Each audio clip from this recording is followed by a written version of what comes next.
السلام علیکم، میں آپ کی ہوسٹ مسکان۔ آپ دیکھ رہے ہیں نیوز کراچی سے رپورٹ کر رہے ہیں۔ ریاستی گرانڈ میونسپل کارپوریشن گڑاب کے چیئرمین طارق عزیز بلوچ اور میونسپل کمشنر احمد یار کی زیر صدارت ایک اہم اجلاس منعقد ہوا، جس میں ٹی ایم سی گڑاب کے تمام منتخب ممبران، افسران اور متعلقہ عملے نے شرکت کی۔ اجلاس کا بنیادی مقصد گڑاب ٹاؤن میں عوامی سہولیات کی فراہمی اور آئندہ مالی سال کے ترقیاتی منصوبوں کی مؤثر منصوبہ بندی تھا۔ اجلاس میں ہر یو سی کے نمائندوں نے اپنی تجاویز پیش کرتے ہوئے کہا کہ سڑکوں کی مرمت، نکاسی آب تنصیب، سولر سسٹم کے نظام کی بہتری، پینے کے پانی کی فراہمی، اسٹریٹ لائٹس کی تنصیب اور پارکوں کی بحالی جیسے اہم نکات اجاگر کیے گئے۔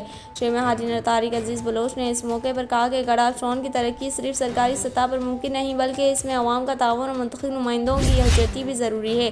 ہم سب کو مل کر عوامی مسائل کے پائیدار حل کے لیے کوشش کرنا ہوگی۔ ہم گڑاب ٹاؤن کے ہر یونین کونسل میں یکساں ترقی لانے کے خواہاں ہیں۔ ہر علاقے کی ضروریات مختلف ہوتی ہیں، اس لیے ہم منتخب نمائندوں کی مشورات سے ایسے منصوبے ترتیب دے رہے ہیں جو مقامی ضروریات کے مطابق ہوں۔ ہماری اولین ترجیحات میں بنیادی سہولیات کی فراہمی، انفراسٹرکچر کی بہتری اور عوامی فلاحی اقدامات شامل ہیں۔